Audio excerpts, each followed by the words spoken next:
Hi, I'm Scott Jones, and this is the Attuned Parent Podcast. If parenting your teen feels heavier than you expected, you're not alone. On this podcast, we talk about what's really happening underneath anxiety, defiance, shutdown, and family conflict, using attachment science, nervous system awareness, and practical tools that actually work. Because behavior is protective before it's problematic, and regulated parents increase influence. Let's get started.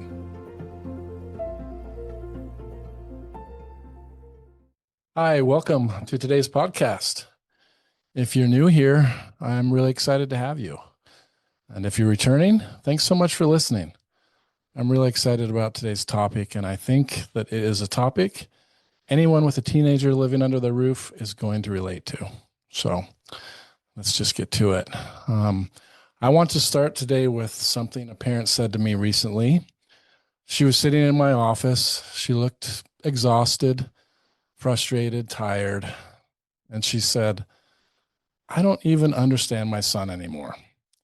He lies to me about everything, the most pointless things that don't even matter. And he won't do anything. I can't get him to do anything. And I've tried everything. I've taken things away. I've stayed calm. I've exploded. Nothing's working. Nothing changes. What do you think is wrong with him?" Now, if you're a teenager, or if you're a parent of a teenager, you can probably relate. We've all been there.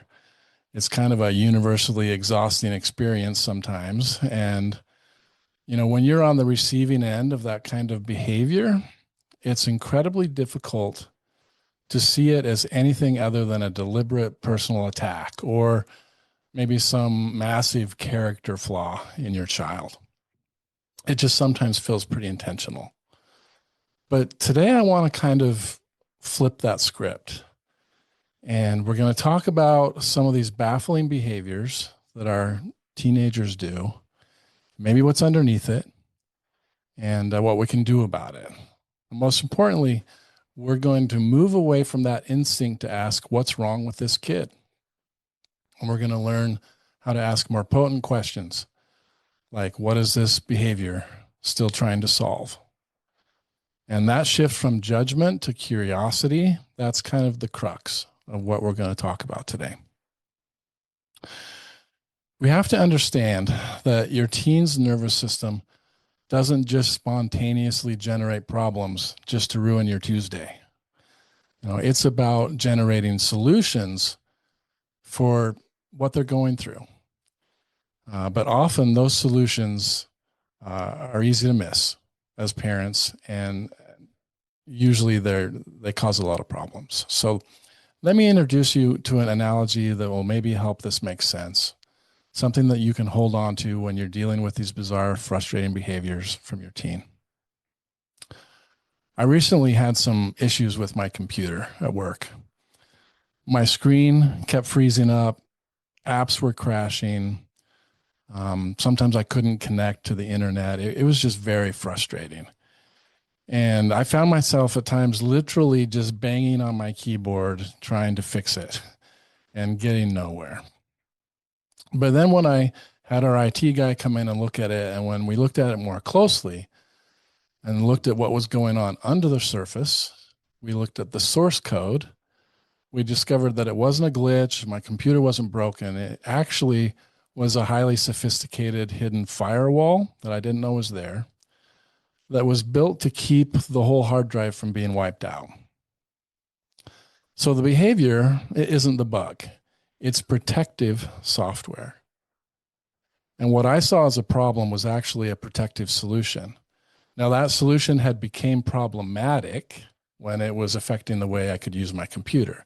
So we've solved those problems, but I could only solve the problem by going upstream. I'm looking at the source. So unlike a computer firewall that you can just toggle on or off, the human nervous system builds its protective software physically, structurally in the brain. So we're talking about the actual neuroscience of protection. So to bridge that gap between this maddening surface behavior you may be seeing from your teen, the screaming, the lying, the just refusing to do anything, to bridge the gap between that behavior and what's actually happening in the brain, we have to look a little deeper. There's some ideas that I love from the work of Bessel van der Kolk. He wrote a book called The Body Keeps the Score. And he clarifies this massive misconception that parents have about what's going on, often with their kids. So intense chronic stress or trauma isn't just an event that happened to you. It's the physiological adaptation to what happened to you. And that's what's happening inside as a result of what happened. So it's not just the bad environment itself. It's how the body rewired the house to survive that environment. So when a developing brain is forced to operate in a threatening environment, and that threat could be chaos or unpredictability, maybe emotional neglect, physical danger or abuse, that brain fundamentally changes its architecture. The amygdala, our brain's internal threat director, actually becomes enlarged and hyperactive. It's constantly on high alert.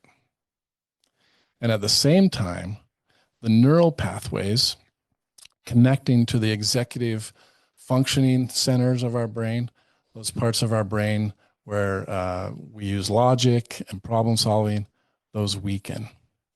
The logic center gets weaker while the alarm system gets louder. And the catch is those internal adaptations don't just magically vanish the moment the person moves into a safe or a more safe environment. The brain remembers. The body remembers. It just keeps running that heavy-duty firewall program, even when we're no longer connected to that risky network anymore. So this makes sense in a purely biological way, but let's pause here because we need to talk about another concept that's called state-dependent behavior. And this is really where the rubber meets the road. When the brain perceives a threat, it shifts instantly into a survival state, like fight, flight, or freeze.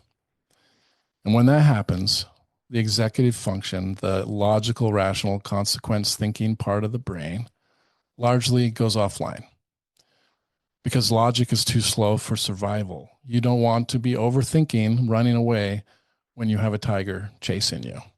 So that older, highly reactive part of the brain just takes the wheel.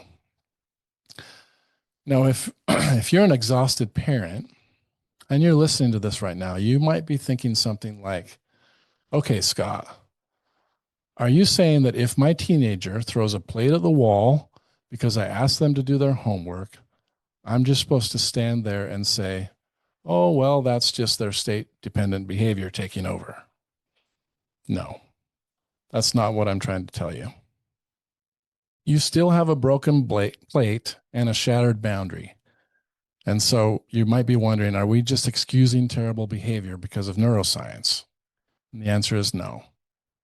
The most critical question we could ask, and it's really where a lot of modern behavioral approaches get completely misunderstood, is understanding the neuroscience is absolutely not excusing the behavior. We aren't letting anyone off the hook, and we certainly aren't ignoring that broken plate. But what we are doing is recognizing the difference between an upstream solution or intervention and a downstream solution or intervention. Downstream is where the plate is already broken. If you only ever apply consequences downstream, maybe you yell at them for the plate, or you ground them, or you demand an apology, you are playing a perpetual game of whack-a-mole. You might be able to suppress the plate throwing behavior, but next week they might start doing something else. They might start sneaking out, or they might start just shutting it down completely or shutting you out because you didn't fix the actual problem. The root neurological need that behavior was triggered by, that fight response remains completely untouched. So to get upstream, you have to address the calibration of the nervous system itself. You enforce the boundary downstream, yes, but if you want to actually stop the cycle, you have to decode the behavior upstream. So let me introduce you to a strategy that helps you do this in real time. I call it the behavior transition tool. And it really boils down to 3 core investigative questions. Instead of just reacting to the behavior, we ask, number 1, what is the behavior protecting? Number 2, what did this once solve?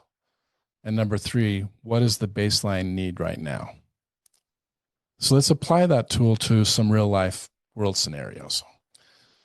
So let's imagine the kid who flies into a rage just because you ask them to turn off the TV. You make a totally mundane request, and suddenly you're met with slammed doors, screaming, full-blown hostility. It's totally baffling because the reaction is wildly disproportionate to what you're asking or to the event. So if we ask the first question, what is this anger protecting? The immediate instinct is to say something like, well, it's protecting their desire to play video games all night. But that captures only a surface level need. Neurologically, in many cases of explosive anger, what that fight response is actually protecting is a sense of agency or control. It's not about the game or the TV, it's about control. So when a fragile nervous system feels overwhelmed, fight is a primary survival tactic. Anger is highly effective because it creates space. It forcefully pushes this perceived threat away. So if we move to the second question, what did this once solve? You have to think about past environments that might be characterized by deep unpredictability or where boundaries were constantly violated.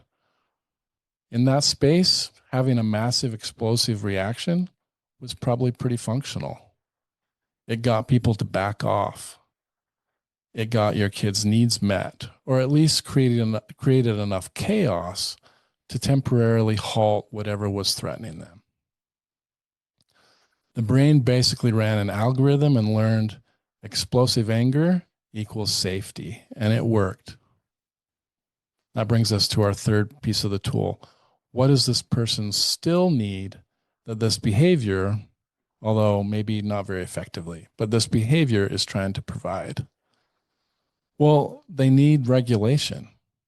They desperately need their nervous system to physically register that they are safe, that they are safe enough that a simple transition like turning off the screen doesn't require a life or death physiological response. This idea connects with Peter Levine's work on somatic experiencing. Trauma it's not a cognitive memory, but it is stored as biological energy trapped in the body. So as an analogy, let's describe the nervous system as a glass of water. Let's visualize a teenager's day. They wake up and there's tension around the breakfast table. Boom, that's a drop of water in the glass. They get on the bus and it's incredibly loud. It's chaotic. There's another drop. Then they get to school and they fail a pop quiz. They get a dismissive look from their friend group in the hallway. Drop, drop, drop. That glass is just filling up. It's filling up with thwarted flight or fight energy all day long, and the stress hormones are circulating with nowhere to go because they have to sit quietly at a desk all day. Now they come home, they decompress in front of the TV or a screen, and then you walk in and say, hey, time to turn off the game. And the glass just overflows. It splashes everywhere. The TV isn't the trigger, it's just the final drop. And you just happen to be the one standing there holding the picture when it's spilled. When a nervous system is dealing with that constant drip, drip, drip of chronic stress, it calibrates itself to perceive threat everywhere. It doesn't require a massive trauma to trigger a massive response. It takes just tiny inputs because the baseline is already hovering just below the threshold. It's a biological calibration issue. It's not a sudden lapse of morality or something they're doing personally to you. Think of it like a smoke detector calibrated way too sensibly. It's screaming at 120 decibels because someone burnt a single piece of sourdough in the kitchen. But the alarm doesn't know it's just toast. The alarm genuinely thinks the entire house is engulfed in flames. And you can't logically debate a blaring smoke alarm. You can't just stand under the smoke alarm and wave your hands and say, hey, look, it's just the toaster. We're perfectly safe. It literally cannot hear you. That's a perfect way to articulate state-dependent behavior. You absolutely cannot reason with a dysregulated brain. So if you're trying to have a logical, firm conversation about screen time or screen time limits while they are in the middle of a screaming fit, you are delivering your message to part of their brain that just isn't going to receive it. It's closed for business. So regulation must come first. You have to clear the smoke, let the alarm reset, and create physical safety before you can ever talk about the toast. Regulation first, conversation second. If you only take one thing away from today, it should be that. So let's move on to another example. Explosive anger is a loud response. It's obvious, even when it's confusing. But what about behaviors that aren't so clear? What about when your teenager just powers down? These are kind of more insidious challenges, and they often provoke an even more frustrated or anger response from parents because they just feel so calculated. A prime example is a teenager who just simply refuses to try. That 15-year-old who says no to every single new opportunity. They won't join a club. They won't try a new sport. They won't even go try a new restaurant. On the surface, it looks exactly like laziness, defiance, or just total apathy. But let me offer you a reframe for this. There's a thing called anticipatory shame management. What is this refusal protecting? It's protecting their core self-concept. To a dysregulated nervous system, a minor failure doesn't feel like a learning opportunity. It can feel like social and emotional suicide. And the logic is impenetrable. If I never try, then I never fail. If I never fail, I never have to feel that crushing physiological, psychological weight of shame. It's really a brilliant solution. It's kind of a brilliant form of emotional conservation. And if we ask what it once solved, it's in an environment characterized by high criticism or constant comparison, or where love felt conditional on success. Withdrawing was maybe the only foolproof form of self-protection. You can't be criticized for the drawing if you never draw. So the third question, what does the baseline need? They need a safe failure experience. They need a relationship where effort is valued more than the outcome. They need actual neurological proof that trying and failing won't result in isolation or shame. And really, this is where so many well-meaning adults get this completely wrong. When parents push someone to just try it or get out of your comfort zone using pressure or disappointment to motivate a kid who is secretly terrified of shame, who is secretly terrified of not being enough, it can backfire spectacularly. It's like pushing them directly into their own armor. You aren't breaking down the armor, you're proving to their nervous system that they were right to wear it, which really just makes the armor thicker. So you're inadvertently becoming the threat the armor was built for. The instinct to push is completely understandable from a parent's point of view.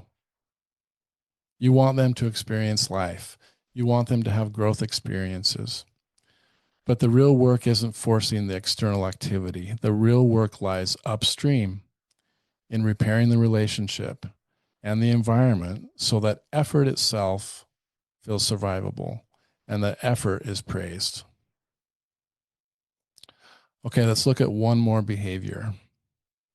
So, not a loud fight, not a quiet freeze, but something in the middle. Compulsive lying. If you're a parent of a teenager, you know what I'm talking about. It's not the big strategic lies to get out of trouble. It's the weird, reflexive lies. They look you right in the eye and lie about something they watched on YouTube or whether they ate an apple or finished their homework. This one feels intensely personal to parents because it just feels, it doesn't make sense. It feels like a massive rejection or a breach of trust, and it feels manipulative. It's just so unnecessary. But if we stick to the neuroscience and we look through the lens of safety and risk, reflexive lying is almost always learned in an environment where the truth equaled danger. So let's apply our tool. What is the lie protecting? It's protecting against an unpredictable or terrifying reaction. The lie is just a buffer. It's a way to control the flow of information because information has historically been weaponized against them. The brain's risk calculation algorithm is just running constantly. So the lie gives them space and control. What did it once solve?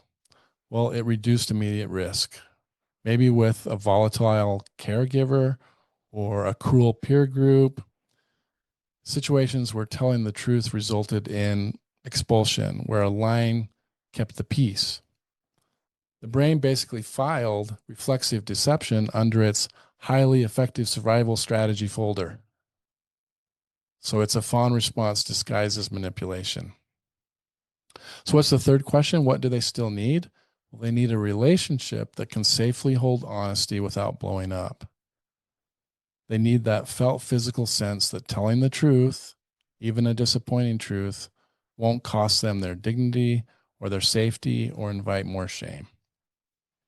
And here's the tricky part of it. The irony is that when an adult catches a kid in one of these meaningless lies and blows up, they completely validate the nervous system's belief that the truth is dangerous. We literally prove the firewall is necessary. So here's a practical dilemma I want you to think about. How do you actually execute these steps in the heart of the moment, in the heat of the moment? If a kid is screaming at you or you catch them in a lie, your own nervous system gets activated. So am I asking you to just stand there, stroke your chin, sound like a robotic therapist saying, what historical trauma is this behavior currently protecting? No, you absolutely shouldn't, because here's the major plot twist of this entire framework. These 3 questions in the translation tool aren't questions you ask your child. These are questions you ask yourself. You don't ask the teenager, what is this behavior protecting? Because they have no idea. Their prefrontal cortex is offline. They're running on instinct. These are internal reflection questions for you, the adult, to ask before you react. It is fundamentally a tool to help you regulate your own nervous system. So you don't have to have it all figured out on the spot, and you don't have to deliver the perfect psychological intervention or response when that plate is flying towards the wall. In fact, trying to do so is probably just going to make it worse. The goal of asking yourself these 3 questions is to create enough of a pause to keep your executive functioning skills online. It shifts you out of your own defensive fight response and into a state of curiosity. And sometimes, honestly, the most attuned and helpful thing you can do is just slow yourself down. Regulate your own breathing and just ask something like, help me understand what's going on for you right now. You are essentially using your own regulated nervous system to help co-regulate theirs, rather than letting their dysregulation hijack yours. That is the absolute essence of co-regulation. It's not a sign of weakness or permissiveness to pause and ask for help, to ask for understanding. It's opening the door to the relationship instead of going to war with their behavior. So once you identify the underlying need for yourself, whether it's a need for physical safety, a need for control, or a desperate need to avoid shame, you finally have something real to work with. You have something to work with upstream. You are addressing the fire. You're not just swatting at the smoke to get the fire alarm to go off. Remember, behavior is protective, and all behavior makes sense in context. That's not a soft idea. That's not about excusing anything. It's about being smart enough to get upstream of the pattern before it calcifies into an identity. Your kid's brain built these strategies for a reason. And that reason matters, not just for understanding them, but for knowing where to put your energy as a parent. They are holding on to the only strategies they know. And your job is to help them find and build better ones. They aren't just trying to make your life difficult, I promise. Their brain is just utilizing an outdated survival strategy that worked brilliantly once upon a time, but is no longer working. So here's a challenge. This week, pick one frustrating behavior that your teenager does. It could be your teenager's attitude.